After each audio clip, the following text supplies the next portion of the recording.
Bhutia Diary. Come closer. We're waiting. शहर से बहुत दूर, जहां पक्की सड़क खत्म हो जाती है और जंगल शुरू होता है, वहीं एक पुराना कब्रिस्तान है। उसी कब्रिस्तान के पीछे एक जर्जर हवेली खड़ी है। दिन में वह सिर्फ टूटी फूटी इमारत लगती है, लेकिन रात होते ही उस जगह का माहौल बदल जाता है। हवा अचानक ठंडी हो जाती है, पेड़ों की पत्तियां बिना हवा के हिलने लगती हैं और अक्सर लोगों को लगता है जैसे कोई उन्हें देख रहा हो। गांव वाले उस रास्ते से सूरज ढलने के बाद कभी नहीं गुजरते, क्योंकि उनका मानना है कि हवेली जिंदा है और वह उन लोगों को चुनती है जो उसके करीब आते हैं।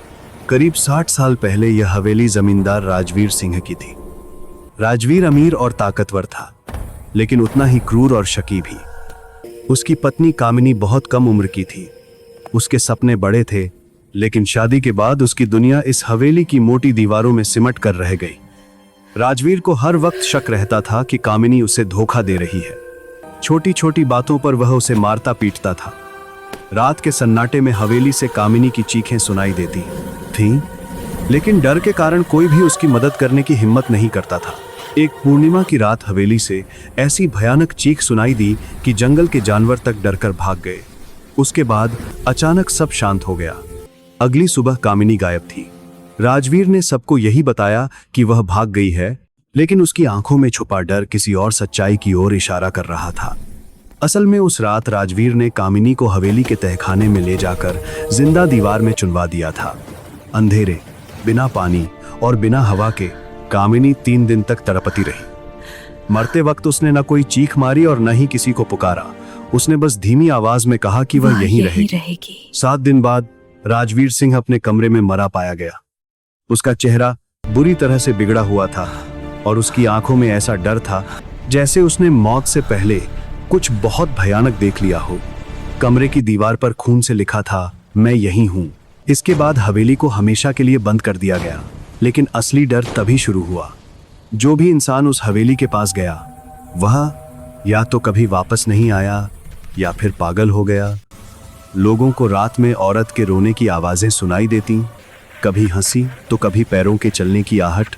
सालों बाद 4 दोस्त आरव, निखिल, पूजा और सिया हॉरर वीडियो बनाने के लिए उस हवेली में रात बिताने का फैसला करते हैं। उन्हें भूत प्रेत पर यकीन नहीं था, वे इसे सिर्फ कंटेंट मानते थे। आधी रात को जैसे ही वे हवेली में दाखिल होते हैं, दरवाजा अपने आप बंद हो जाता है। अंदर की हवा बर्फ जैसी ठंडी हो जाती है और दीवारों पर अजीब से निशान दिखने लगते हैं। तभी उन्हें ऐसा महसूस होता है जैसे कोई उनके पीछे खड़ा है। एक कमरे में लगे पुराने शीशे में वे चारों खुद को देखते हैं, लेकिन अचानक उन्हें एहसास होता है कि शीशे में 4 नहीं बल्कि 5 परछाइयां हैं। 5वीं परछाई एक औरत की होती है, घुटनों के बल बैठी, खून से स्नेह हाथ और लाल चमकती आंखें। वह कामिनी होती है। वह बहुत धीमी और ठंडी आवाज में कहती है कि अब वे उसकी कहानी का हिस्सा बन चुके हैं। उसके बाद हवेली जैसे जाग उठती है। दीवारों से हाथ निकलने लगते हैं, कब्रिस्तान की कब्रें हिलने लगती हैं और एक एक करके दोस्तों की चीखें हमेशा के लिए खामोश हो जाती हैं।